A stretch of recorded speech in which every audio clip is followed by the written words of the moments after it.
Hello, everyone. Welcome to the fourth Black and White podcast. Today, we're going to be talking about new player mistakes and how to avoid them, as well as some gear that excludes blasters, since we did that last week. Gear that we like, and then out of left field, we'll do favorite quotes, because that's not at all relevant. To start, we have myself, Dylan Nelson. Me, Kyle Mullins. Eric Sundquist. Tony Buchanan. Brooks Donahue. And I'm Ian. So, first part of the agenda, we're going to do common player mistakes and how to avoid them. Brooks, I'm going to aim this towards you to start off because you're our biggest zombie player that we have here today, and I'm going to go ahead and guess that you're probably going to be the person who sees the most of those new player mistakes, seeing as you're trying to kill people. Yeah. No, I do. I mean, the first day of play is always great, especially if you're dark siding, which is to say if you go out early and you get tagged early to start the game. And even, whether you are human or not, you go out and you start hunting at 7 a.m. like you're out there. What I started doing was what I did, what was it? I think it was a year ago or so. It was like winter game. So anyway, there was a game where I got a ton of door tags because I realized that it's really easy to catch people who are exiting a building who don't look behind them. So you estimate a building and you wait for them to, and you kind of watch a human and let them get comfortable and let them try and walk out, and they'll look around in front of them, but they won't look behind them. They step outside the door out of safety. You run right up behind them and lay the tag down. I got easily a third of my tags like that. And in the most recent game where we didn't really have very many zombies out, the guy who I think had the most tags overall got most of them with door tags. So, those are really good for getting people who aren't really looking for it. Furthermore, some of the things that I've seen are people who are vastly underarmed, which is to say they think they can run around all day with a Maverick. Admittedly, I was that kid in my first game. I thought, I'll get a Maverick and I'll be fine. I actually practiced with the Maverick. We put up a little shooting range in our dorm room and practiced with it. I went out there with my Maverick and got tagged the first day by Wargo, who we'd mentioned before. He tagged me, and I was a zombie ever after that. And I actually got tagged on the door tag. So I learned to actually pack decent blasters, which is to say I have 2 hammer shots now. And I also learned that it's really easy to go around less exposed. I'm sure that we can talk about zombie hunters, which are players that think that it's a smart idea to go out and try and I'm trying to do air quotes now as best I can, kill zombies, which is based on the rules of the game an impossible thing to do, at least in our game. But you have a lot of people kind of making rookie mistakes because they don't entirely understand how the game works, or these are just kind of unwritten, not as much rules as much as tips and things that you should definitely cleave to, like good play tactics. Before we get too far off your last point, Brooks, about running around with a Maverick, I think it's fine to run around with any blaster you can run with, but a rookie mistake is not playing to your equipment. For example, if you are choosing to run around with a Maverick or, say, Jolts, your game style is going to have to be incredibly different than what you or how you would play if you ran around with, say, a Raider or an Alpha. Yeah, exactly.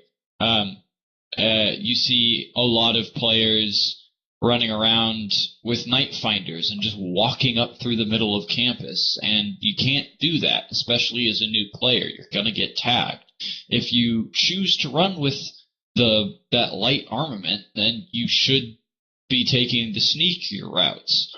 And if you're running with your Raider or your Alpha, then it's kind of alright for you to walk through the middle of campus because hopefully you've got enough ammo to, at least early in the game, deal with any amount of zombies that you find. Right. And as a player who spent a lot of time running as a zombie, so running is my general tactic, I found that using hammers really complements my hit and run strategy. Just go, go, go, go, go. And it really works. And there's a lot of players who play that way. It's just there's some players who think that they can get around all day and go through actual um, conflicts and deal with zombies if they're packing a jolt or two or like 2 socks. And they're gonna quickly understand that there are a lot of zombies out there who are smarter than they think. And there's something I want to specify here. Ian, you kept saying new players. It's not new players that will die. Anyone who doesn't play to their strengths, like if you try to walk through Red Square at Rush Hour with a Maverick, you could be playing for 10 years, and that's not going to end well for you, especially if it's like day 6 or something. But I think what you mean by that is that you do see new players making those mistakes more so than people who have done that and then learned the hard way that you shouldn't do it. Definitely. Well, That's not at all what I was trying to just pick Right. on new players. Any player who doesn't play to their blaster is going to get tagged that way.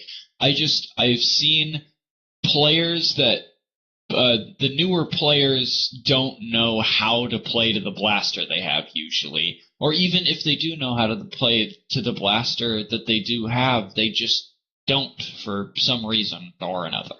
Yeah, no, I mean, I absolutely feel you there.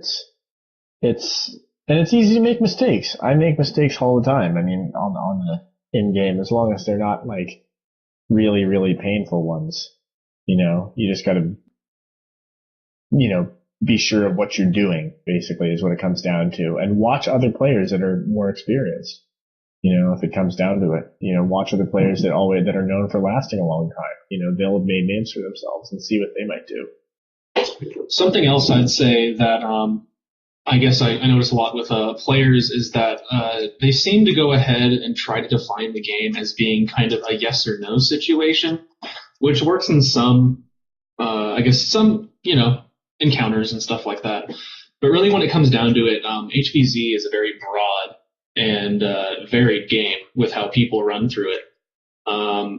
And I guess another big thing, this again goes into playing your equipment, is knowing how you as an individual can play and get through a game, and also how you enjoy it.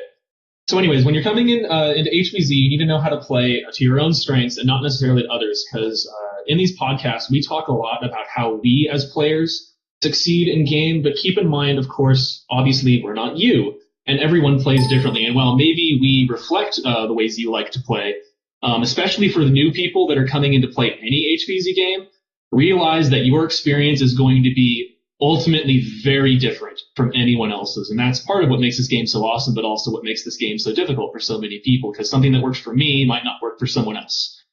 Case in point, Dylan is a very combat-oriented HVZ player. I mean, if you look at the raw footage we have, if you've ever run with Dylan, if you just know Dylan, he's a very aggressive personality type when it comes into competitive anything, really. I mean, whether it's been airsoft or HVZ or us playing games online or anything like that.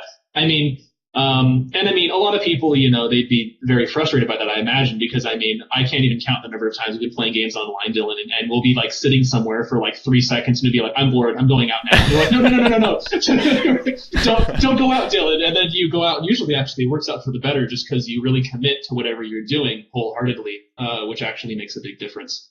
But my point being, as an HVZ player, you need to figure out how you, as a player, react and work into the game. Because case in point, I am a very stealthy, non-combative player, and actually in any HVZ game, I typically don't fire more than 3 shots out of mission. In fact, last HVZ game, I did not fire a single shot. During the entire week, I survived all the way up to the final mission, to the last 5 minutes, in which I hugged my humanity away to a zombie who I promised I'd hug it away to if it was the end of the game. And, but I mean, case in point, I didn't fire a single shot during the entire week, and I didn't even bring anything that was all that big. I didn't bring an alpha trooper or anything like that during the day. I brought a triad. But the point is, I've played enough games, and I know my own strengths and weaknesses enough to know that I can survive with a triad, and I can comfortably get around. But that's because I've developed a play style that suits my way of going. So realize the biggest thing, even when you're listening to these podcasts or other people's advice, or if your friends are telling you how to play, take it with a grain of salt. Because people will tell you the entire world of how to succeed, but if it doesn't work for you, it's not going to work for you. And it doesn't matter what me or anyone else says, because in the end, the ultimate judge of how effective you're going to be is going to be determined by you and your own skill. Yeah, and it's like there's no real. There's no one style that is superior to all the others. Right. Like Eric was saying, it depends on whatever you're feeling comfortable with. Because we have so many players who survive because they're stealthy, and we also have a lot of players who survive because they're really good and very aggressive, and that terrifies zombies a lot of the time for some odd reason. And really, there's just pick whatever style you feel the most comfortable with, and don't worry about how others may play, because in the end, if you want to survive, it's all about you and how you want to play. Even if you're on like a team like we are, we all have different play styles. Some of us are stealthier players like me and Eric. Some of us are more aggressive like Dylan. Really just need to play to whatever strength you have. Not to sound like the asshole here, But I'm gonna sound like an asshole. Yeah, but I'm gonna sound like an asshole here. Play to what you feel works for you, but don't be afraid to try multiple play styles, because sometimes shit doesn't work. It's just, I mean, you could say like, oh yeah, I'm a super aggressive player and I'm going to play aggressively because I know it's going to work for me. And then if you keep dying because you are playing aggressively, maybe it's time to change what you're trying to play as.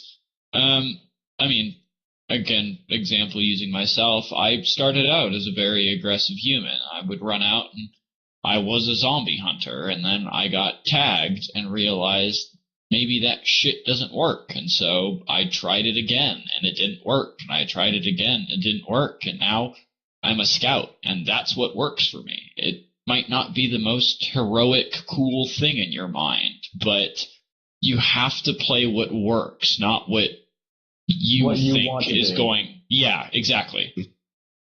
That's if you want to Yeah, strive. I mean, if you want to just faff about and have fun, you can do whatever the fuck you want. Well, that's the whole point of faffing. I mean, I was just going to say, because he said he remarked on zombie hunters, and I think that zombie hunters are a perfect example of people doing what they think is the right way of play. These are players who will go out on the first couple of days of game. They'll be like, "Well, I'm going to go kill some zombies," and of course, just by saying that, they identify themselves as fresh meat, because you can't kill zombies. You can only stun them. And so you get people who are like marking their blaster with how many zombies they've killed, like it's some kind of, trophy system. And those are the people that make me salivate the most, because they're the ones that are really likely to make the rookie mistakes. And I remember this group of guys, it was like 3 or 4 guys, who kept running out into Red Square when all the zombies were just chilling, and spraying the mod table with darts, stunning everyone, and then running back to a building as if that's some kind of tactic. And I remember it pissed me off. So I eventually went and crept around the building until I heard kind of the noise of their magazines moving, and then I waited until they turned the corner, and they turned the corner right into me, and I tagged, I think, 2 of them. Nice. And they shot me. And it was so gratifying, just because I'm like, there, you learned your lesson. And of course, it's not all about teaching people a lesson. I mean, that was kind of a crappy way to think about it, of course. And I'm not saying that people should go out looking to teach people, but it felt like it was a good kind of learning opportunity for those guys. That's what happens to all zombie hunters. They eventually get too cocky and they get picked off. Last thing, just to remind everyone, please keep in mind, we always say this, and I'm just going to say it again. People don't keep it in mind, though. That's why it's got to be said. I know. That's why it has to be said over and over and over again. If you're playing HVZ, you're playing it to have fun. I mean, there's a competitive edge. There's a tactics edge. There's a fashion edge. There's a niche for everyone who really wants to focus on doing things. But in the end, you're having fun at the end of the day. And what's more important than surviving or getting achievements or being the biggest badass out there is honestly just having fun. And when it comes down to anything really in HVZ, just make sure you're having fun. Because if you're not having fun, why are you even playing this game? That's truth, Eric. That's truth. So anyways, I just feel like that just needs to be said, because so many people get caught up in just the ridiculousness of drama and HVZ and stuff. Well said, Eric. So to move on from player mistakes to gear, I don't know if anyone wants to start off on this one, but one to three Kyle. pieces. I wasn't going to call him out on that one. 1 to 3 pieces of gear that you like, excluding your blasters and magazines. 3 pieces. All right. So I commonly run with far more than 3 pieces, but I have a what they call a H harness for my for all of my stuff. It's pretty much a cummerbund. It's the baseline for my entire gear. I've got the shoulder straps for it, and I have all the pouches that are MOLLE mounted in a butt pack, which I'll be eventually trying to get rid of. But this pack lets me have roughly 150 rounds directly accessible. So it's really important for me, especially being a semi-automatic blaster user during missions, that I have all that ammo accessible to me, because when I'm doing things right, I go through it all. So my first piece is definitely my whole harness getup. And then the second piece would have to be my radio headset combination. It's I'm one of the squatties of the team, as some of you may know, and so radio communication is definitely the separation between life and death for me. So having my radio on and having my headset on and at the appropriate volume to be able to hear people whenever shit's going down, it's definitely something that I need, because as a squatty, I'm often in charge of more lives than just my own. And so I definitely need any input that any others can suggest via radio or otherwise, and then be able to act on it accordingly. And my third piece, since I kind of grouped my harness into one unit, I would have to call it my holster for my hammer shot. It's my common secondary blaster that I use during missions. And so the holster is just a basic thigh holster. It's adjustable for like a hammer shot. You can even fit a Maverick or a Strong Arm in there, or the Rebel blaster. So it's a very diverse holster, and it goes on the thigh, which helps keep the harness from bouncing, and it also keeps my pants up in addition, which is always nice. So yeah, I'm ammo and communication heavy is a good way to sum my equipment up. And for those who care, it's all in green, olive drab. It's also all in the description. Yeah. Go next. I guess, so mine 3 pieces of equipment are going to be slightly different than Monsieur Kyle's. I think my first piece of equipment that I rely heavily on are my boots. I've just got a pair of the cheapest Big 5 combat boots that I've got. For me, they're important because, 1, we play in Washington, so it rains all the motherfucking time.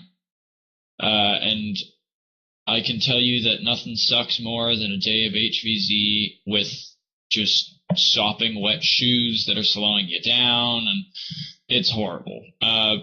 2, for the why boots are important to me is, once again, the location that we're playing in has a lot of hills, a lot of forests, and as a sneaky player, I use them, so boots are also important there. I mean, if you're playing in a city, boots are sort of more optional unless you're worried about stepping on glass or stuff, but if you have any sort of nature type thing in your play area, I would recommend boots. Second piece of gear that I rely heavily on, especially as a scout, is my camouflage. I am one of the few members on the team who favors the Flecktarn pattern of camouflage. It's I believe, a German style of camouflage that works particularly well in the Pacific Northwest.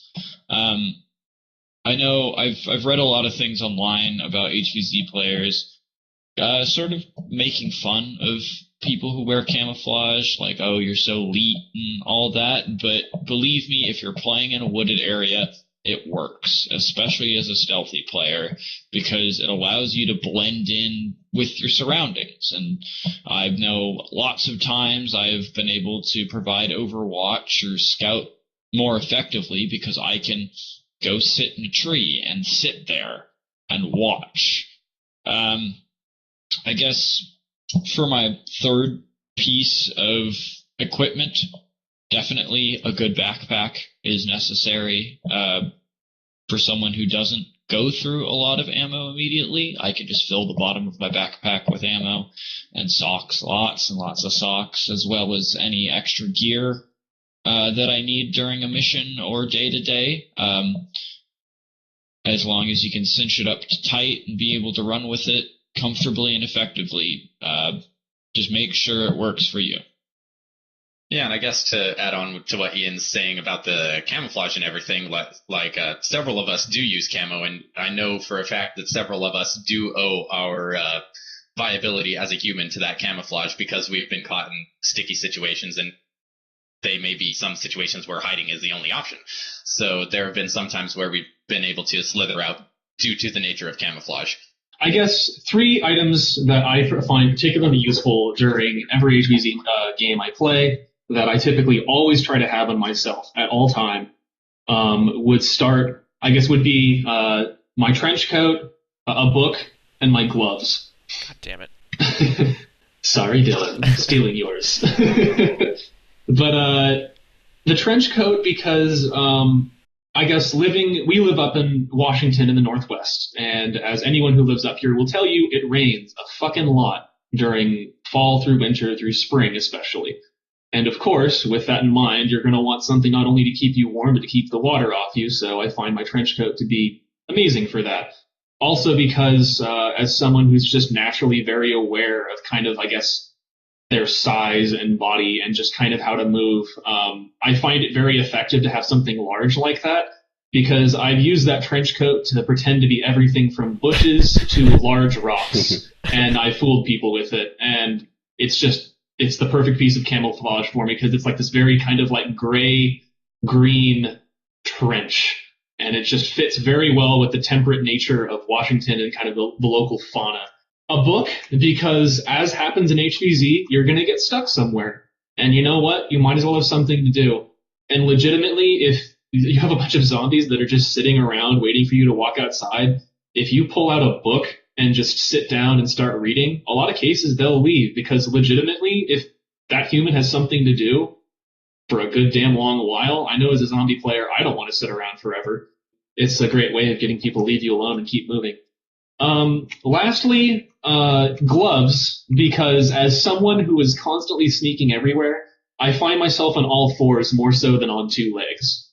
And my reason for liking gloves, actually, beyond anything else, is because not only do they give me a better grip for when I'm grabbing, I guess, everything from cement walls to metal bars to trees, it keeps not only my hands kind of free from like sap and shit like that, which I just find annoying to have on my hands, but also it allows me to, I guess, much more easily kind of move my way into like bracken or thorns or anything else like that.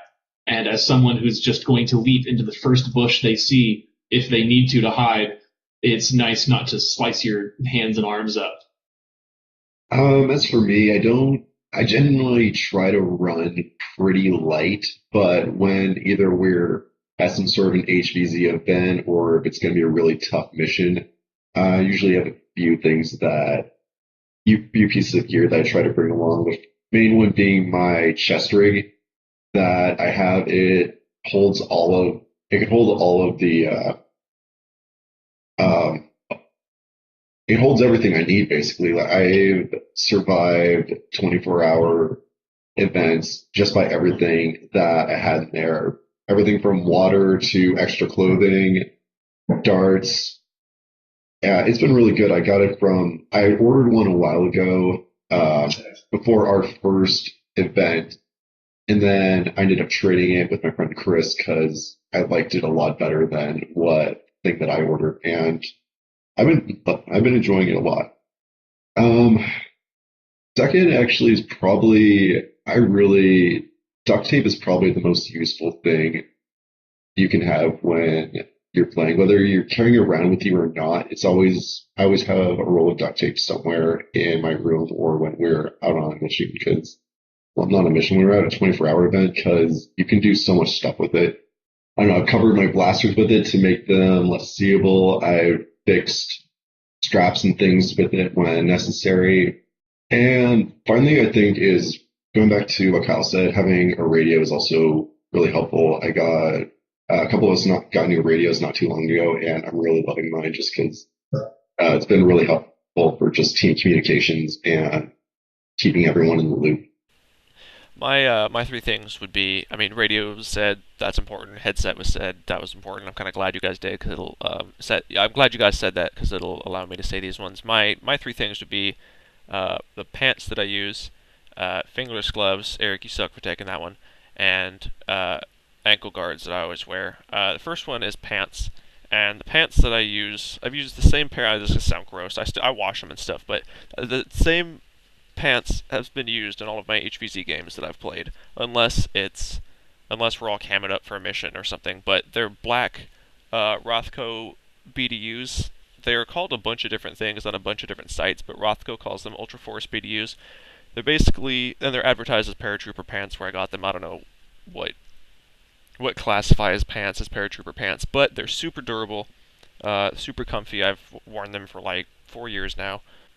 I can't even think of all the things I've put them through. I've slid on concrete, gravel, carpet, mud, grass, snow, dirt. Crawled through all those things too with those pants. Not a single rip, nowhere one button came off. That's it. Super durable. They got cargo pockets and stuff, so they're really spacious. They're breathable, even though they're made of something like canvas. If I had to have one pair of pants to last me the rest of my life, it would definitely be that kind of pair of pants. The second thing is fingerless gloves. I don't know why I started wearing fingerless gloves, to be honest. I think it started as a joke. If you watch any zombie movie, then it's nobody dies first if they have fingerless gloves on. And come to think of it, I don't think I've ever died first on our team in HVZ. Maybe that's because I have fingerless gloves, maybe it's not.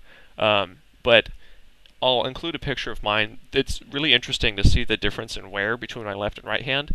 My right hand's got wear in the palm where I'm gripping whatever blaster I'm holding, and the left has got a lot more wear kind of on the underside, on the palm side of my hand. On my left glove, at the base of my fingers, there's a lot more wear on that side than the right, and I think that comes from jumping over stuff or stabilizing myself with my left hand while holding my blaster with my right. Either way, that's all wear and tear that didn't go on my hands. One of them's got a hole in them. I cannot tell you how many times I've been running away from something and I've just tripped and just eaten it flat out, and I would have destroyed my hands if I didn't have gloves on. So, on top of superstition, they're helpful for not wrecking your hands. And then the last one is ankle guards.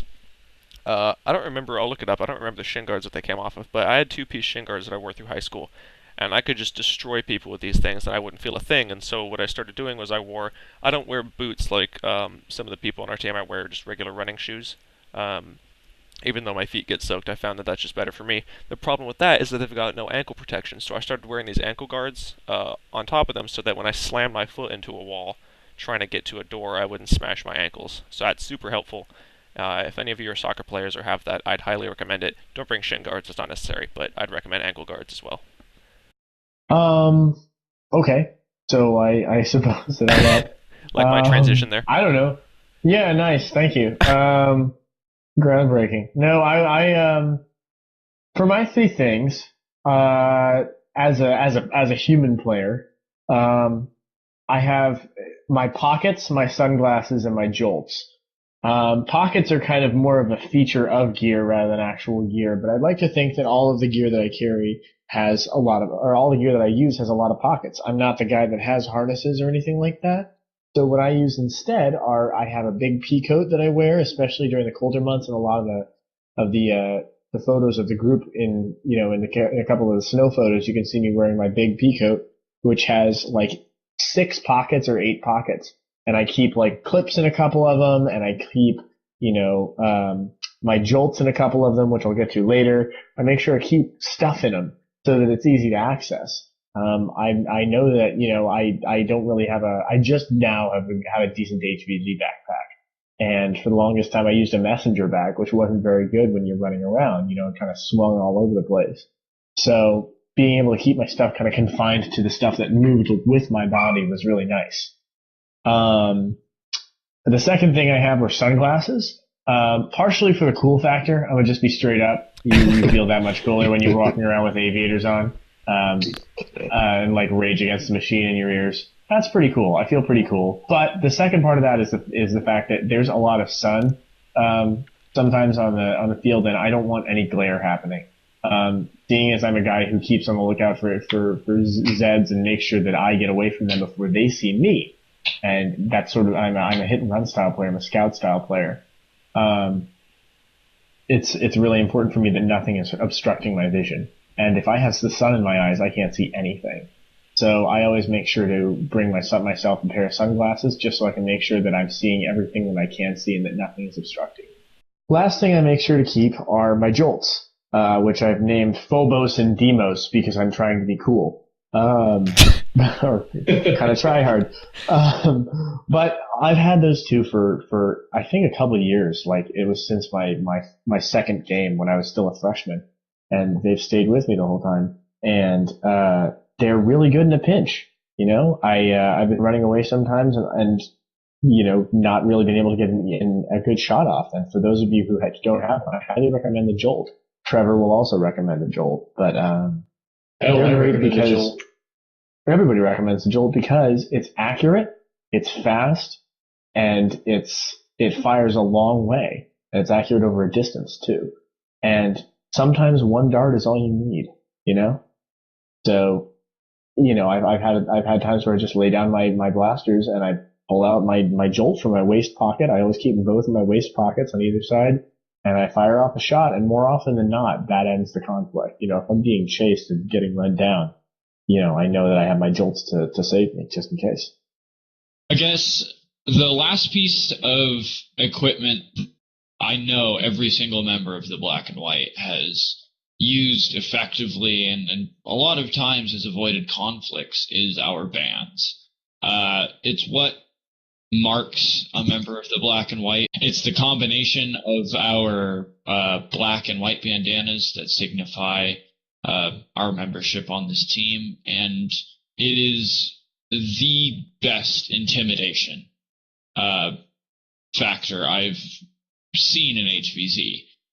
There have been many, many occasions where zombies will come around, even with a group bigger than ours, see the black and white bands and leave. If you make a name for yourself, and while making a name for yourself, you have an identifiable feature, it's going to help you in the long run because people will know who you are. I guess as a quick little aside to that is pretty relevant that we all remember is one of the mini games we were in. It was pretty much a team of us, and there were 2 or 3 randos with us going somewhere north campus. And so this singular zombie went back to go get other zombies. So he came back with 4 other zombies, one of which was a mod who knows us. And she comes around the corner and says, "God damn it, you do not say that there are 5 humans when there are 8 humans, and you definitely do not say 5 humans when 6 of them are fucking black and white." And then just storms off in a huff, going to look after other humans and stuff. Yeah, seriously, it was fucking great. Yeah. I guess another nice side of that you'll also find is that I can't even count the number of times. It surprises me every time it happens, just because I never expect zombies to back down easily on anything. But when we'll be going somewhere, and typically it's when we're walking somewhere, and a group of zombies will pop out. And these are usually fairly large groups, and they'll just kind of look at us, and we'll kind of stop and look at them. And, it's the classic HVZ, we're kind of sizing each other up, and usually some people are kind of like, "Hey, how's your day going?" Kind of the typical bullshit. Wild West music plays. Yeah, exactly. And the fucking tumbleweed goes across the, between. And it's just, if you are really well known, you'll actually find that some players, the really hardcore ones, are going to go for you anyways. That's the reason why, people get respect for whatever role they play in HVZ. But in a lot of cases, if you have a scary reputation. I mean, I know this has happened to Ben Wargo all the time, where people will see him and just immediately go back in the building, like no questions. Like, I mean, that is a perfect example of just a reputation absolutely preceding you, and it just colors how people react to you. And Ben Wargo definitely used that to his advantage to just chase people down, because he'd pop out of nowhere and everyone would just shit themselves and run for the woods. And since he was super fast, he would just sprint down and tag them all one by one when they could have organized and probably defeated him.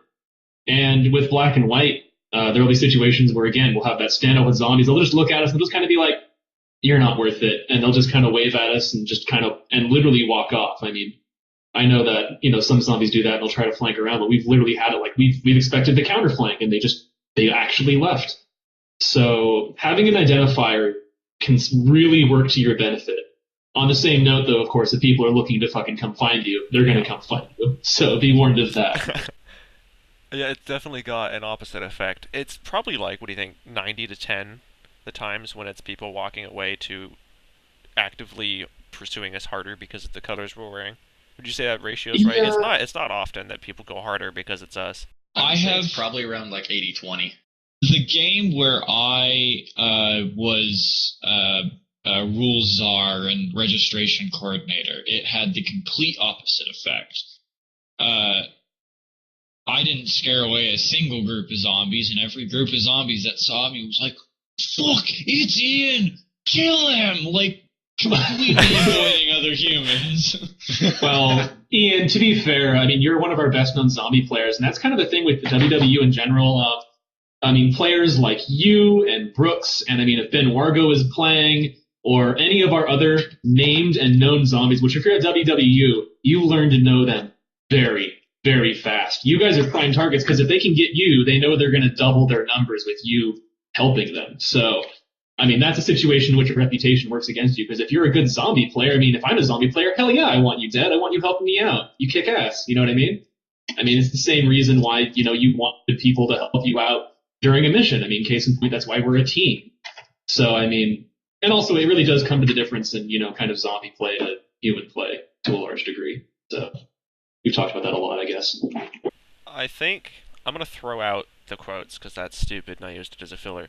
I want to talk about superstition, and I really don't have a way to explain what I mean by talking about superstition without just explaining what superstition is to me in HVZ. So let me know if you guys can relate. I'm trying to think of if any, I'm sure you guys have your own superstitions, but let me know if you can relate to this. So I will just simply not go out in HVZ. I will not go out and play. I will not go out and walk around if I do not have my alpha, my shoes, ankle guards, pants, sweatshirt, and backpack, and hat, and gloves.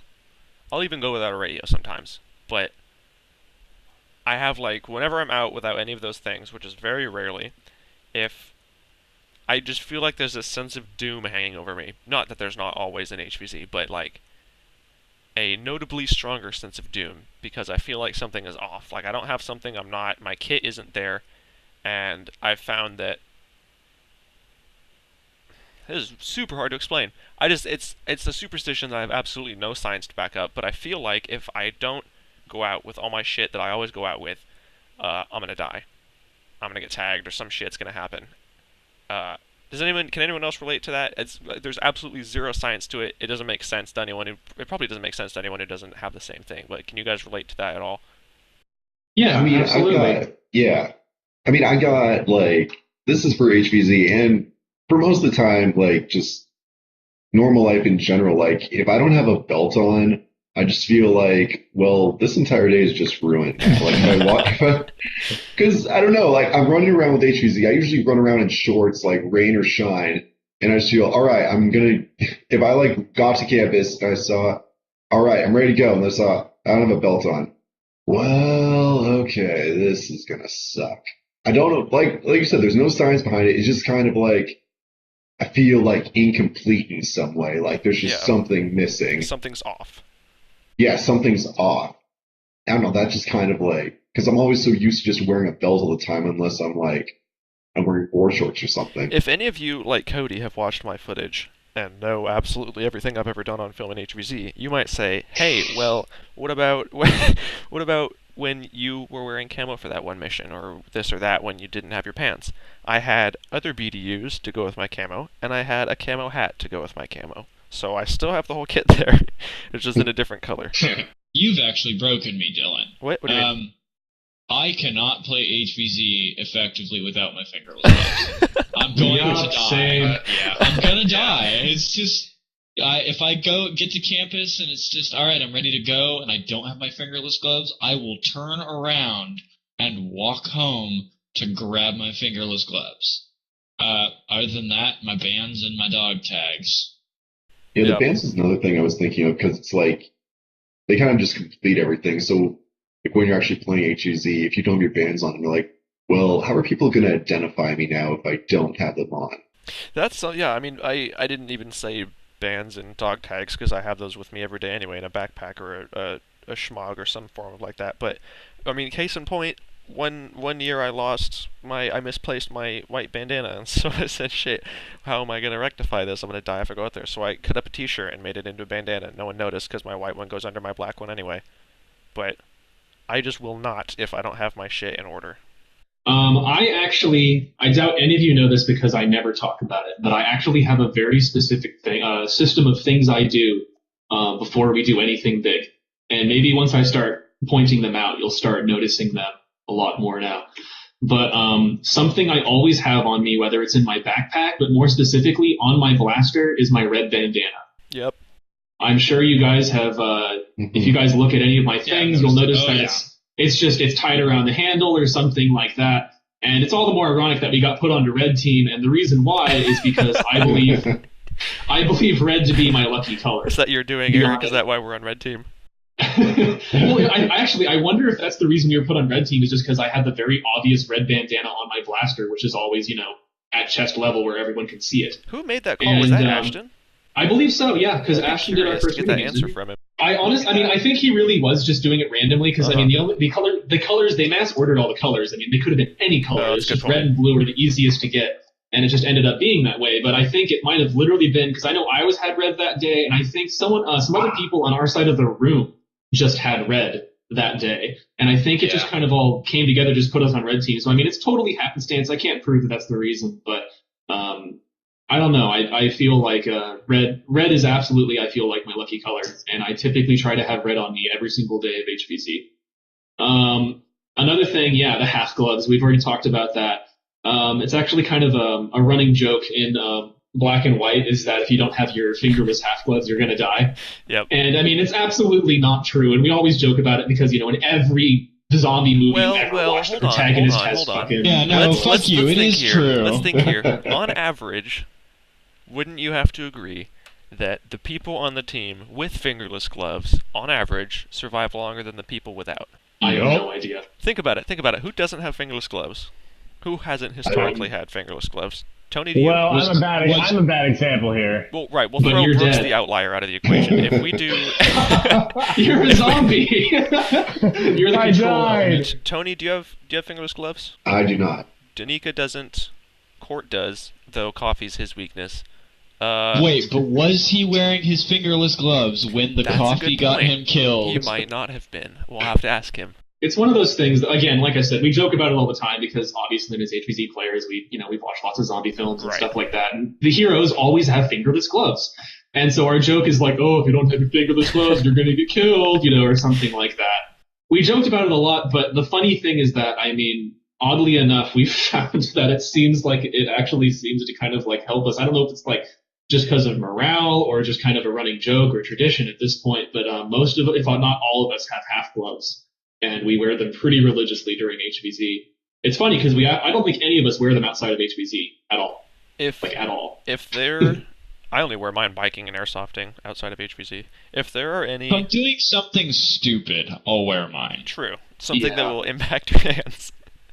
Although I guess actually I do wear them outside of HVZ because I do a lot of drawing and I use them to keep my sweat on my palms for my drawing because I do a lot of charcoal and pencil drawings. So actually, I guess I do wear them outside. If there are any psychology majors out there, Amy, you should do a... Is Amy psychology? Sociology. Close enough. Sociology. She should do a... No, not close enough. She'll hate you for saying that. Tell her you said that. That's a good idea. Somebody Go science ahead. you should do a study about fingerless gloves and human life longevity and tell us if there's a correlation. Because I'm curious. What a Till case study. you've unleashed the wrath of the Valkyrie. And I'm my gonna have a absolute talking to you. all right, so my absolute last superstition is the first shot in every single mag for any clip-fed bat blaster. I don't care what it is. I will always shoot it into the ground or into my hand and pocket it, and then I will continue on. Why is that? That's definitely a superstition. That's super superstition. That is a superstition. It's a hyperstition. But the reason why, actually, there's a mechanical reason for actually why I do it, and it's because when I do my mags, I actually tend to overpack my blaster mags with an extra dart. I'll actually count to 18 and then I'll put 19 into it. And the reason why is because with most Nerf blasters you can fit another dart in there, but the problem is if you overstuff them like that, it increases the chance of your blaster jamming. And so what I'll do is I'll load the blaster, I'll load the first one, and then I'll shoot it, and then I'll have 18 more in the clip afterwards. So I absolutely know there's 18. Also because for just some strange reason, I feel really nervous if I don't shoot the blaster after loading a mag, because what if it's jammed? What if the dart didn't go in all the way? So it's kind of like my own way of testing the blaster before I go, which I know is totally ridiculous because with a Nerf blaster, it's going to jam. It's going to jam. There's nothing you can do about it. It could be the first or the last shot. That's a good point, actually. I kind of do the same thing, except I probably shouldn't say this where zombie players are going to listen, but whenever I'm just marching around, not like if I'm out in the open with my group of people, I usually don't have a round in the chamber because I'm worried, like Eric said, I'm worried it's going to fall out. So I'll walk around with 17 in the mag and none in the hole. And I'll chamber around, like if I'm getting close to a corner or if I see a zombie, I immediately chamber around. But it's the same kind of thing. I'm terrified that something's going to go wrong if maybe somehow the dart fell out and I go to raise my weapon and pull the trigger and nothing comes out, and that's the absolute worst feeling in the world. Well, you have an interesting shooting style, Dylan, that I've noticed in some of your videos where your blaster isn't like, you never have a dart in the chamber, but just like almost ready to go. So then you just fire and then you pull it back automatically instead of having like one all set ready to go. You have one kind of almost ready to go. Well, actually, I can give an answer to that one. That is just honestly proper shooting, period, with a Nerf blaster, such as an Alpha Trooper or something like that. Because there's a difference between panic fire and controlled fire. And Dylan, actually, a great example of that is the latest building clear we did with our run through with Natalie and Stu and stuff like that, where we were waiting at the barricade when we all kind of made our line, and we were just nailing zombies that were rushing right around that corner at us. That's also the one where you reload your blaster in like 2 seconds or whatever. I don't even know. It's just like Turbo Gears of War reload. Active reload. But that's a really good example of the idea is that you're not just shooting a blaster to put darts downrange, because in some situations that is what you need to do. You need to suppress the people after you, get to a better position, or just get away. But if you really want to be a lethal, at the risk of sounding really like a trigger word here, if you want to be a really lethal shooter for HVZ, you don't just shoot at people. You don't just pop a couple shots at people. You aim for the dead center of mass. You wait till they get within 10 feet and you fire. And you have to lead them. Like there is an art to this. And the thing is, me, Dylan, there is, Eric, and a lot of other people just, if you can figure it out, I guarantee you won't miss 90% of the time. That last 10% of the time might get you killed, but it's just that's how you take care of people coming for you, because in most cases people are going to hesitate, or they're going to stutter, or they're going to see that dart and try to get out of the way, and they're just not going to be able to, because it's just it's hard for people to multitask like that. Honestly, that leading habit I think started when we used the old alphas, because that shit did not go very far very quickly. No. You really had to wait until they got close. Exactly, you had to wait until they got close, which is kind of the same idea today, but I'd say elite stuff goes at least like 150% further and faster. Yeah, but essentially it's just elite darts. Yeah, it's Nerf rifle discipline is what it is, really, and it's something you have to force yourself to do, because you don't want to take your time when someone's running at you, screaming along with, 5 other people. It's something that you very much so have to stop yourself, identify what's going on, and then respond to accordingly. And I've seen a lot of people do it. Typically, veterans just figure it out by playing naturally. But again, it goes into that whole play style thing and kind of figuring out, what you can do and what you can make yourself do. But that's absolutely fighting over your fight response and kind of just setting yourself down. One of my biggest superstitions that, again, like Eric said, you guys may not have caught wind of unless you've paid really close attention, is I am always one of the first 2 or the last 2 off of the wall. I am always one of the first 2 or the last 2, and this is because if I'm usually on point or rear guard, so that's one of the tactical choices that I make. Knowing the roles that I tend to fulfill, I leave the wall in a certain order as per what role I'm going to be filling, and other than that, it's all about myself looking out for the team in a way, because I don't want the responsibility of my life being put on other people, I guess is a good way to put it, because I like looking out for everybody else, and I'm usually edgy about when people are looking out for me, but I usually do a good job at containing that. So most confrontation comes from the front or the back, so I tend to put myself in places where the highest amount of conflict happens, so that I can put a lot of it on myself to worry about, to not have to worry about other people doing it. It's one of my things. And I can't really explain it all that well. And it sounds kind of assholey. Like, oh, I don't trust my team, but, I totally do. No, I feel you, though. I mean, there are people who have a lot more experience on point or rear, and I can totally understand and kind of relate to that. I mean, there is a place for practicing and swapping roles. When you're leaving a door in high traffic, that is not the place. Yeah. I guess the last point, if you want to get pretty hardcore superstitious, something Trevor and I have been doing, I guess it recently started the last set of mini games, and we definitely did this last game, is Trevor and I are really big into the occult, ancient magic and shit. Trevor and I, every mission we get parchment, and Trevor draws runes of courage and runes of prowess in battle, and runes that are supposedly make your enemies fear you, and we put them by our feet for speed, heart for courage, and put them in our glove for defeating enemies. Can you That's pretty dope. Can you get a rune of not die while around Trevor, please? Actually, can you Talk get about one of superstition. get one for Dylan of not getting killed by random girls? He needs that one. We're getting punched in the balls, Dylan. Yeah, thanks, Brooks. Yeah. Okay. That was, maybe I should get one of not punching people in the balls. I don't know. Also, Dylan, when are you coming back? I got some balls to smack. Next year.